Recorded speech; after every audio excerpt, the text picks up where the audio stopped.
Welcome to Mighty Mornings. I'm Mary. And I'm Lindsay. Let's dive in.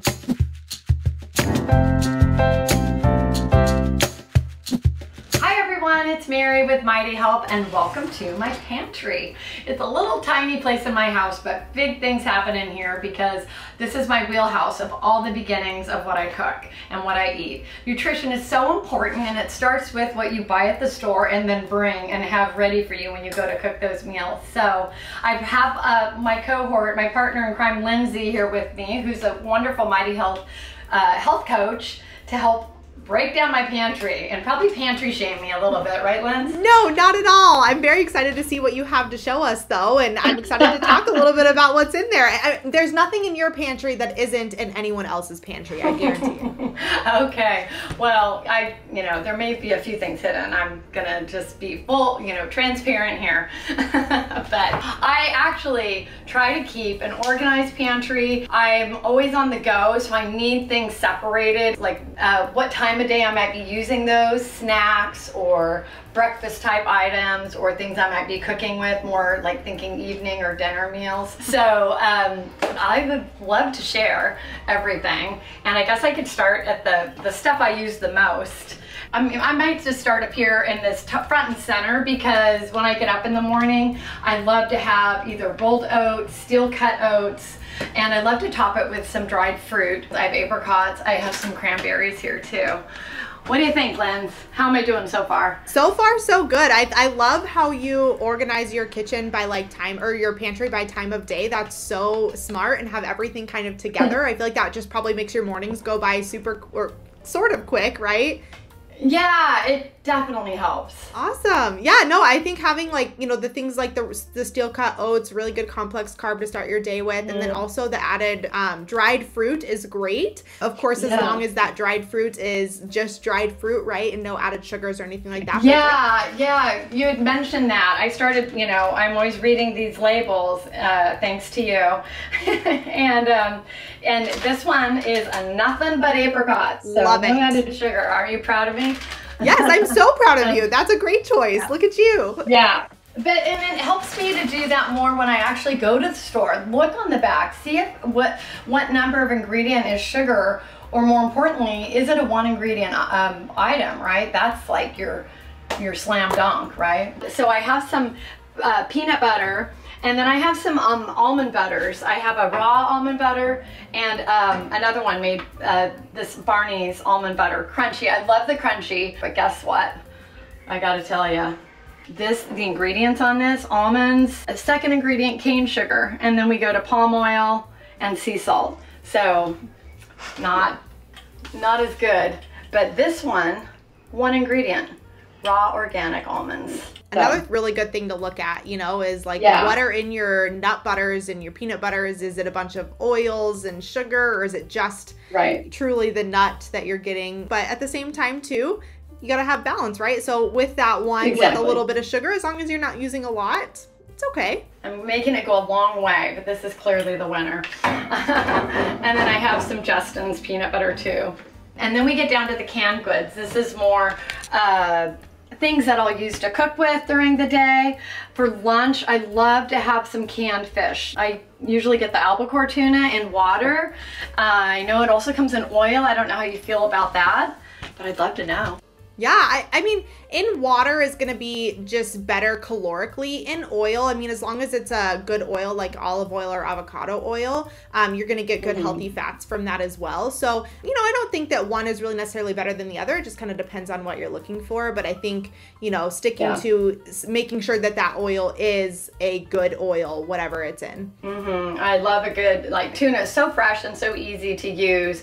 And I love things that have a decent shelf life. So if you haven't gone to the store for your fresh vegetables and fresh fish or meats, you have a backup plan. You can even throw that in a dinner with a no-grain pasta and have an option. Same with beans, right? I have some cannelloni here. I have some a tri-bean blend, which is red kidney beans, pinto beans, and some black beans. I love black beans. Yeah, beans are a great source of fiber and good, something really good to have in your pantry because you can kind of throw it in with anything. I don't know what kind of tips or what things that you do, Mary, but something that I like to do is I like to rinse my beans off just to get rid of any extra sodium that's in that can or anything like that. So that's kind of a nice thing to do if you do have canned foods that do have a lot of sodium in them.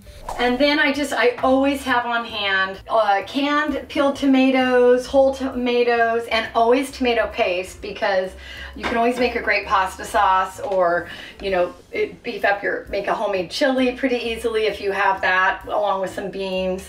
And then I always like to keep a jar of marinara, kind of pre-made, that I can build from. If I'm making a lasagna, it comes together so much faster. And I do love making it from scratch, but on a weeknight, sometimes this is my saving grace. And this does have the 4, but the thing I like about it is it's no added sugar. It's the natural sugar in the tomato and that kind of thing. And then this is kind of my little snack area, hungry during the day. I have some trail mix to grab. I love these raw cashews. I have some sunflower kernels, and I also have some macro bars, which I might need a little hand slapping for, because that's a whole lot of macro bars. And I know sometimes I don't have time for a meal and I grab and I go, but you know, a little higher sugar, but I often use those occasionally as a meal replacement. Don't feel too bad, Mary. Everybody has some sort of protein bar or something in their kitchen, so do not worry. And I think what you said is really important, is you use them as a grab and go option in a bind, right? So they're not something you're designed to eat every single day, but if you do need an extra quick source of protein, you know, they're always okay to grab. And I think it's just like with anything, looking at that label, checking to see the ingredients, the added sugar, making sure you're picking the best option. Yeah, that's great. That's great advice. Thanks for being so easy on me, Lindsay. This is a lot less painful than I thought. So back here, I have some other things I like to cook with. I have my brown rice. I have some, white beans, and then I have some green lentil rotini. This one is a great when I'm making a pasta and want to avoid that added carbs. Those are great. That regular pasta has. Good source of protein as well as a vegetarian protein option.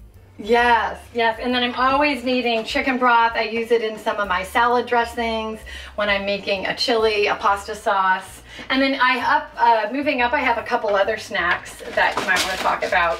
Some white corn kernels. I used to buy microwave popcorn all the time. I rarely use my microwave, but all that stuff in those little packets, I just decided to get a little stovetop popcorn maker, and I add a tablespoon of coconut oil to this, and it makes a great batch of popcorn to snack on. That's such a good idea. So resourceful and being able to just throw some quick popcorn together without all the added junk in it. It's so fast. Same amount of time as the microwave would take, I kid you not, when I'm just on my cooktop. And then I also love tapioca. So I got some just small pearl tapioca, and I'll make it on my cooktop. It takes more than 3 minutes, but it's kind of my go-to little indulgence, little treat. I've always loved tapioca, and I don't know, it just reminds me of home. It's so important to have those foods that remind you of home. Yeah, it's just like a good memory food. So, and then up here, just coffees and teas, and then there's also all kinds of produce, some sweeteners, some oils and vinegars, and spices I'll share with you. But those are in the main room where all the cooking happens. So let's go check it out.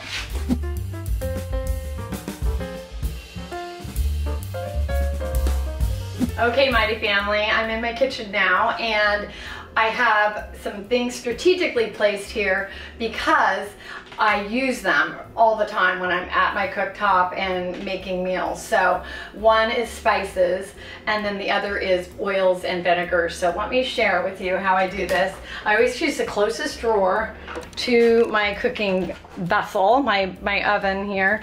And I have other spices, but these are the main ones I use. I have bay leaves in particular. I love celery salts, also cinnamon, cumin. Who doesn't love everything but the bagel? A few of these aren't staples necessarily, but they are for my family. Fennel, and then of course your garlic powders. I have a garlic and herb, some ginger, herb de Provence, which are kind of a blend of rosemary and lavender in with some Italian, it's like a little French version of Italian seasonings. Lemon pepper always spices things up. Onion powder, oregano, 2 kinds of paprika, super important, regular and then a smoked paprika to give things a little bit more savory feel. And then this is obviously a fan favorite, the crushed chili pepper, just to add a little kick to any dish you're making. This can also do that in a ground version, the cayenne pepper. And then sesame seeds can just make a nice finish on so many dishes I make. Thyme with my Italian cooking. And then this is just a fan favorite of mine. It's sesame seeds and some little dried seaweed that I like to top on my brown rice when I make that. But then right on the other side of my stove, I have some special things here. Everything that I use to cook, more or less. Olive oil all the time, and ghee. This is basically a clarified butter, which means the milk fat has been removed from the butter. It has a nice high heat tolerance, so it won't burn quite as quickly as olive oil. And so it's just so great to make cook with. And then also coconut oil. I love the liquid form. That's the one I use for my popcorn and for other things that need high heat. It's kind of in the same family as the ghee in being able to tolerate a little more heat than the olive oil. And then here's some of my favorite vinegars. All of these I use for salad dressings, to season food, balsamic, red wine vinegar, rice vinegar. So if I'm making stir fry or something with a nice flair, a teriyaki or a flair like that. And then this is a white vinegar, which has a nice flavor too for if I'm making my own salad dressing, which I do all the time.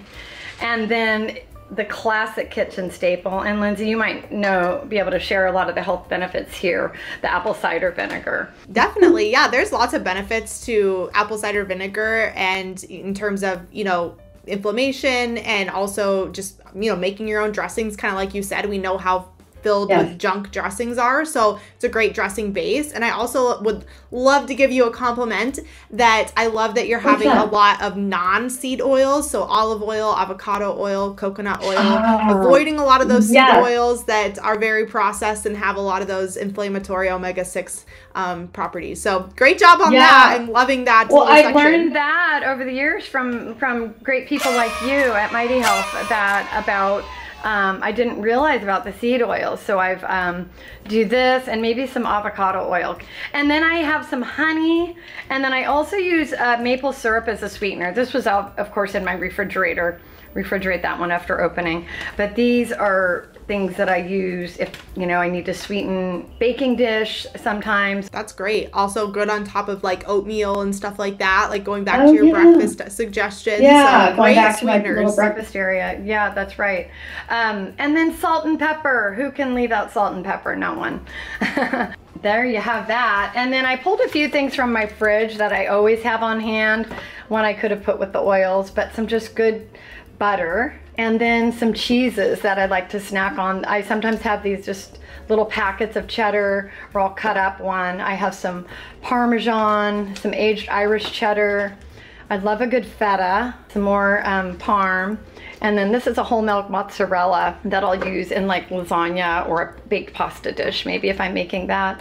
And then I always have eggs on hand. I love making just a simple egg omelet, and then some milk. I use the 2% reduced fat, and not sure what your guys' recommendation is, but it's based on your preference. I mean, it depends on what your goals are, right? If your goals are to reduce your fat intake, of course, the 2% is going to be better. If you don't necessarily have that goal, whole milk is always a good option just because it's got some good saturated fat in there. It's also going to keep you fuller longer. Sometimes it tastes better, but again, it's based on your preference and kind of what your goals are. There's nothing wrong with 2% milk, of course. Okay, great. Yeah, I'm not a fan of the fat-free, but the 2% seems to be like the one that I like the taste of the best. I always love to know your insight. You always have such great insight. Well, you've got such great, good, healthy animal fats there between the butter and the milk and the eggs, of course, with the protein. So great job there. Thank you. I'm glad you approve of my fridge products there.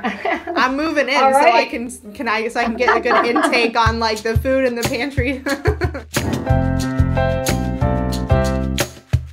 All right. So, Mary, I have a mighty moment for you. Are you ready to take a peek and check out what we got? Awesome. I am. So here we have one of our members, Donna, who completed actually one of your recipes. If you remember from the May cooking challenge, she created the chicken recipe. Yeah, she was so proud of it. So congrats to Donna. Hey, Donna. Looks so yummy. I feel like I need Donna to come cook dinner for me. So yeah, there's Donna. We love her. She looked very proud and very mighty and very healthy. Yes, yes. Well, thanks to you and your recipes and your spin on the recipes. So thank you for that. Yes, and I'm so glad to share my kitchen with you all, because this is where those recipe redos happen, and to share my pantry with you to see how the beginnings of how we create healthier versions of all the foods that we love to eat on a daily basis. Yes, thank you for sharing. It was a great insight into what is behind the scenes of Recipe Redo, and it gave me some great ideas of some things to throw in my pantry for some good staples. So thank you for sharing. Oh, good. Well, I would love to hear more of yours sometime. Well, we can't wait to get together to do the next episode. So we're looking forward to seeing you soon. Same. Take care, Mighty Health family.